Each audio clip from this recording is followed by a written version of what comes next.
Hi friends, इस मनीष और Nifty की इस वीकली एनालिसिस में आप सबका स्वागत है। फ्रेंड्स, हमेशा की तरह स्टार्ट करते हैं मंथली चार्ट से। और मंथली चार्ट मैं हमेशा बोल के चलता हूँ कि एक बुलिश ट्रेंड दिखा रहा है और ब्रेकआउट भी दिया हुआ है। और ये आप एक चीज़ देखने की समझने की कोशिश कीजिए फ्रेंड्स, जो हम लोग लास्ट कुछ वीक से बात कर रहे हैं कि बाजार करेक्शन दे सकता है, और बाजार ने एग्जैक्टली हमारे लेवल्स जो थे वहीं से करेक्शन भी दिया और बाजार ने इस वक्त पुल बैक दिया है। अब फ्रेंड्स देखिए, दो बातें हैं यहाँ पर कि बाजार जब भी ब्रेकआउट देता है ना तो पुल बैक इस तरीके से कभी नहीं देता। ये फर्स्ट टाइम ऐसा हुआ है कि बाजार डायरेक्टली एक कैंडल बना के उसने उस पूरी की पूरी कैंडल को रिजेक्ट कर दिया। अब यहाँ पे दो सिचुएशन बनती है, दो सिनेरियो बनते हैं। पहला कि बाजार अब ऊपर का ट्रेंड खत्म कर चुका है और एक बड़े ब्रेकडाउन के लिए तैयार है। सेकेंडली, बाजार ने केवल यहाँ पे बियर्स को ट्रैप किया, यहाँ पर आया और यहाँ से अब वो ऊपर निकलने की तैयारी में है। ठीक है। अब अगर F I I D I आई इसका डेटा भी देखें तो वो लोग शॉर्ट कर रहे थे, यहाँ से उन्होंने शॉर्ट कवरिंग स्टार्ट करी है और बिल्कुल जाहिर सी बात है, लास्ट कुछ ट्रेडिंग सेशन से बाजार 19,250 पे जाके सपोर्ट ले रहा है। बैंक निफ्टी भी एक मेजर सपोर्ट पे खड़ा है। तो यहाँ पर जब तक ब्रेकडाउन नहीं होता, जब तक वॉल्यूम्स के साथ नीचे तक गिरावट नहीं आती है, तब तक कोई भी ट्रेडर, चाहे वो एफ आई आई हो, चाहे वो डी आई आई हो, चाहे वो कोई प्रोफेशनल ट्रेडर हो, चाहे कोई न्यू ट्रेडर हो, सब लोग जो सीख के आते हैं, ट्रेड करते हैं, उनमें तो कोई भी यहाँ पे शॉर्ट नहीं करेगा अनलेस अनटिल कोई किसी को गैम्बलिंग करने का शौक हो तो आई डोंट नो। अदरवाइज जब तक अब ये लेवल्स ब्रेक नहीं होंगे, 19,200 के नीचे अगर नहीं चलेगा, तब तक बाजार बियरिश नहीं है। यहाँ से बाउंस पूरा एक्सपेक्टेड है। ठीक है। अभी ये तो मैंने एक बात करी, भाई बाउंस एक्सपेक्टेड है, लेकिन बाउंस आएगा नहीं आएगा, हो सकता है ब्रेकडाउन दे दे, हो सकता है कि जो सब लोग सोच रहे हैं थोड़ा सा किनारे पे बैठ गए हैं, उन सबको दोबारा से शॉर्ट में एंट्री करने का मौका दे। तो और पिछले हफ्ते के हमारे कुछ लेवल्स भी थे जो मुझे लग रहा था कि मोमेंटम में हो सकता है आके निकल जाएं। तो वो भी हो सकता है कि नीचे के कुछ जो लेवल थे जो हमने डिस्कस किए थे, 19,200 जो गैप है, फिर 19,110 है, फिर 19,050 है, तो ये सारे लेवल्स के आ सकते हैं नहीं आ सकते, उसकी एनालिसिस हम लोग छोटे टाइम फ्रेम पे जाएंगे।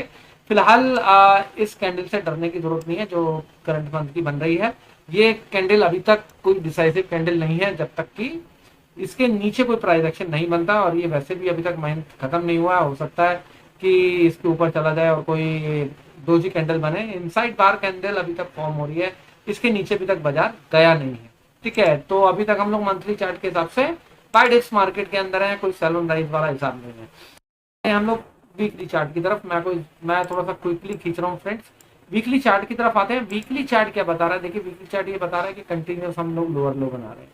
ठीक है। अभी ये जो रेंज था 19,300 का, इसके आसपास आके हम लोग क्लोज हुए हैं। तो क्या हम नीचे जाके गैप फिल करेंगे? क्या हम ये फिबोनाची का जो 19,110 है उसको आके टेस्ट करेंगे, या फिर डायरेक्टली इसके ऊपर निकल जाएंगे? क्या प्रोबेबिलिटी है वो हमारे को नेक्स्ट वीक पता लगेगा। लेकिन ये चार कैंडल्स क्या बता रहे हैं फ्रेंड्स? देखिए, चार कैंडल्स ये बता रही हैं कि ये जो डोजी कैंडल होती है ना, डोजी बहुत इंपॉर्टेंट कैंडल होती है। ठीक है, जो वीकली चार्ट पे बनी है। अगर किसी ने बैंक निफ्टी की वीकली एनालिसिस नहीं देखी हो तो वो जाके चैनल पे देख ले, मैंने ऑलरेडी अपलोड कर दिया है। उसमें भी जो डोजी कैंडल है, मैंने आपको उसका इंपॉर्टेंस बताया है। देखिए, यहाँ पर भी निफ्टी ने डोजी कैंडल से बाउंस दिया था। ठीक है। यहाँ पर जो बाउंस आया है वो बाउंस आया था बिल्कुल, जो बियरिश मोरूबुजू है वो रिजेक्ट हो गई थी। ठीक है। यहाँ पर जो आया था वो आया था, कंसोलिडेट किया था, ब्रेकआउट दिया था एक हैमर कैंडल बनाने के बाद। तो बाजार अलग अलग ढंग से बॉटम फॉर्मेशन करता है। देखिए, यहाँ पर भी एक डोजी कैंडल बनी है। ठीक है। तो ये जो कैंडल्स होती है ना, जो ये बन रही हैं यहाँ पर, इन कैंडल्स की अपनी इंपॉर्टेंस है। ठीक है। अब आप बताएंगे कि ये पूछेंगे कि ये कैंडल की इंपॉर्टेंस क्यों नहीं थी, तो फ्रेंड्स ये कैंडल अभी बॉटम कंफर्मेशन नहीं दी थी, क्योंकि ये कैंडल ने एक हायर विक बनाया था, एक सॉरी लोअर विक बनाया था, उसके बाद ये इसका एक पुल बैक आया। तो बाजार हो सकता है कि 19,300 के नीचे केवल ट्रैप करने के लिए लोगों को लेकर गए हों। तो यहाँ पर आप प्राइस एक्शन कॉशियसली वॉच करना जरूरी है। एज अ बियर मैं भी अपनी पोजीशन यहाँ पे स्क्वायर अप कर चुका हूँ। अगर कोई नीचे की अपॉर्चुनिटी मिलेगी तो आई विल री एंटर। अदरवाइज यहाँ से शॉर्टिंग के लिए इतनी अपॉर्चुनिटी है नहीं, जहाँ जो मैं वीकली चार्ट पे समझ पा रहा हूँ। ठीक है। कुछ लोगों को डेफिनेटली दिख रहा होगा कि अभी भी वीकली चार्ट पे ये ट्रेंड लाइन को टेस्ट करने का इंपॉर्टेंट मौका है। तो हो सकता है कि बाजार यहाँ से नीचे आए, लेकिन बाजार के नीचे आने की प्रोबेबिलिटी कम इसलिए क्योंकि फ्रेंड्स ये जो गैप बना हुआ है ना 19,200 का, ये एक मेजर ब्रेकआउट गैप है। और गैप जो बना है, ये गैप एक रेंज को ब्रेक करके बना है, जो रेंज कई सालों से टूटने गई थी। करीबन 2-2.5 साल हम लोग कंसोलिडेट करते रहे 19,600 के ऊपर जाते वक्त, और सॉरी 18,600 के ऊपर, और फिर हम लोगों ने 18,900 के करीब का लेवल बनाया अभी, लेकिन हम लोग क्रॉस नहीं कर पाए उसको। अब फिलहाल ये 19,200 के आसपास का एक गैप है, और ये गैप बना इसलिए क्योंकि ये फिबोनाची ब्रेकआउट मिला था। अब ये गैप फिल हो भी सकता है, नहीं भी फिल हो सकता, लेकिन इसके फिल होने के चांसेस थोड़े से डिम है इसी वजह से, और टेक्निकली डिम है भी। तो इसी वजह से ये जो कैंडल है ये ना, ये बहुत ज्यादा इंपॉर्टेंट कैंडल है। अब इसका लो और हाई मार्क करके रखिए 19,480-82 के आसपास, यानी 19,500 और 19,250। ये 250 पॉइंट हमारे लिए बहुत ज्यादा इंपॉर्टेंट होने वाले हैं as far as the weekly chart is concern. ठीक है, अब हम लोग डेली चार्ट की तरफ मूव करते हैं।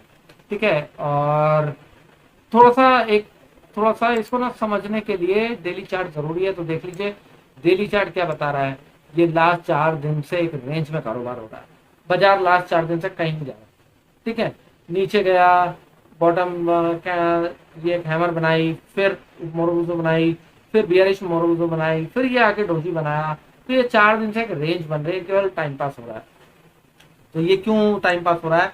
क्योंकि यहां पर भी ये सेम सिचुएशन बनी थी। अब बाजार क्लोज तो बहुत वीक हुए हैं, अगर गैप डाउन देके नीचे जाता है तो डेफिनेटली नीचे के टारगेट आएंगे, अदरवाइज इसका स्कोप डिम है। मैं आप लोगों को वो वीकली और मंथली चार्ट पे बता चुका हूँ। ठीक है, मैं कोई बायसनेस नहीं रखता। मैंने जो तैयारी वाली चार्ट पे करी है तो नेक्स्ट वीक की वो दोनों साइड की करी है, हमेशा की तरह दोनों साइड के लिए तैयारी करता हूँ। लेकिन बायसनेस थोड़ा सा बुलिशनेस की साइड अब बन रही है, क्योंकि फॉल काफी ज्यादा आ चुका है ऊपर से नीचे। जिस तरीके से मैं टॉप पे कह रहा था कि बाजार नीचे जाएगा, अब मैं बॉटम पे कह रहा हूँ कि बाजार यहाँ पे बॉटम आउट हो सकते हैं। ठीक है, मैं हमेशा हो सकते हैं का प्रयोग करता हूँ, मेरा बायसनेस नहीं रखता हूँ कभी भी, लेकिन प्रोबेबिलिटी हाई की चीज की है वो जरूर बता के चलता हूँ, जिससे कि आप लोगों को ट्रेडिंग में हेल्प मिल सके फ्रेंड्स। ठीक है, तो देखिए अब ये इतना लंबा कंसोलिडेशन जो चला है, ये कंसोलिडेशन क्या है? ये कंसोलिडेशन हो सकता है कि यहाँ पे शॉर्ट पोजीशंस को स्क्वायर ऑफ किया गया हो, जो कि डेटा के अंदर नहीं दिख रहा है। तो बाजार का जो इमीडिएट रेजिस्टेंस निकल के आता है फ्रेंड्स, वो निकल के क्या आता है? ठीक है, ये कैंडल जो लास्ट आवरली बनी है इसके ऊपर का 19,317 का हाई है, तो 19,310 मैंने लिखा है, 19,320 समझ लीजिएगा। 19,320 के ऊपर अगर बाजार जाएगा फ्रेंड्स, तो फिर बाजार क्या करेगा? ये जो हमारा ऊपर का टारगेट है ना, ये 19,370 और 430 यहाँ तक आएगा, तो 19,430 को टेस्ट कर लेगा। 19,430 के ऊपर अगर बाजार टिकता है, ओनली अबव 19,430, फिर 3 टारगेट एक्टिव हो जाएंगे, 19,530, 19,565 और 19,630। ठीक है, अगर ये तो हो गया कि भाई अगर गैप अप दे गया 370-80 के ऊपर, तो भी थोड़ा सा नीचे आने दीजिएगा, कंसोलिडेट करने दीजिएगा, फिर वहां से हम ऊपर के लिए जाएंगे। अगर बाजार गैप अप नहीं खुलता है, फ्लैट खुलता है या छोटा सा गैप अप होता है और 310 के ऊपर जाके टिक जाता है, क्योंकि 287 दिखा रहा है यहाँ पे, मेरे ख्याल में क्लोजिंग 300 के ऊपर ही आई है। तो अगर फ्लैट खुलता है 310-20 के आसपास और उसके ऊपर निकलता है, तो फिर फ्रेंड्स ये सारे टारगेट ऊपर के एक्टिव हो सकते हैं। लेकिन अगर बाजार गैप डाउन हो जाता है या फ्लैट खुल के डायरेक्ट नीचे चलता है, तो फ्रेंड्स फिर जो इमीडिएट सपोर्ट हमारा निकल के आता है 19,250 से लेकर 19,190 तक आता है। ठीक है, अब 19,190 तक नो ट्रेड जोन आ जाएगा। अगर वो ब्रेक हुआ तब फिर नीचे के जो 2 टारगेट बचे थे 19,110 और 19,025 से लेकर 19,000, ये दोनों टारगेट आ जाएंगे। अदरवाइज फिर बाजार ऊपर की तरफ ही जाएगा। ठीक है, क्योंकि देखिए फ्रेंड्स, ये यहाँ से कंसोलिडेट होके तो गिर रहा है, इसलिए गिर तो बड़े अच्छे तरीके से रहा है, जहां से बाउंस नहीं आता। लेकिन क्योंकि बुल मार्केट है और एक मेजर करेक्शन हो चुका है, ठीक है, तो बाजार मैक्सिमम टू मैक्सिमम अगर गए तो वो जो नीचे मैंने आप लोगों को फिबोनाची टारगेट बताया था 19,110, फिर वहां जाके घूम जाएंगे। तो हमारे को अभी शॉर्ट साइड में ज्यादा कुछ बचा नहीं है। शॉर्ट साइड में हाँ, अगर कोई बड़ा गैप, कोई बड़ा मूव आ जाए, ये 19,560 तक जाके इसको टेस्ट कर जाए इस ब्रेकडाउन को, तो फिर वहां से हम देख सकते हैं। और मैंने ऊपर के लेवल दिए भी हैं, ठीक है, 19,565, और मैं तो ये भी एक्सपेक्ट कर रहा हूँ कि अब बाजार ऊपर जाएगा तो फिर 19,630 को भी जाके टेस्ट कर सकता है। ठीक है, तो फ्रेंड्स नीचे के लेवल मैंने आप लोगों को बता दिया, नीचे ज्यादा बड़ा स्कोप नहीं है इस वक्त, क्योंकि बहुत बड़े बड़े सपोर्ट पे हम लोग आके खड़े हैं, और ऊपर अगर बाजार जाता है तो हमें ट्रेड बड़ा मिल जाएगा। ठीक है, तो बड़े ट्रेड की तरफ फोकस कीजिए, छोटे ट्रेड की तरफ ज्यादा फोकस मत कीजिए स्विंग ट्रेड के अंदर। उसमें कुछ खास मिलता नहीं है, क्योंकि ये हो सकता है कि स्पॉट गिर जाए और फ्यूचर्स ना गिरे, तो फिर हम लोग कुछ नहीं कमा पाएंगे। ठीक है, ऑप्शन वहीं के वहीं खड़े रह जाएंगे। राइट। तो आई होप कि आप लोग को ये एनालिसिस समझ में आई होगी कि यहाँ पर हमें किस तरीके से ट्रेड करना है, और एनालिसिस अच्छी लगी हो फ्रेंड्स तो चैनल को सब्सक्राइब करके बेल नोटिफिकेशन जरूर ऑन कर दीजिएगा, जिससे कि आपको आने वाली वीडियोस की नोटिफिकेशन मिलती रहे। वीडियो पसंद आई हो तो फ्रेंड्स लाइक जरूर कीजिएगा और फैमिली और फ्रेंड्स से जरूर शेयर कीजिएगा, जिससे कि उनका भी बेनिफिट हो सके। तो thank you very much friends.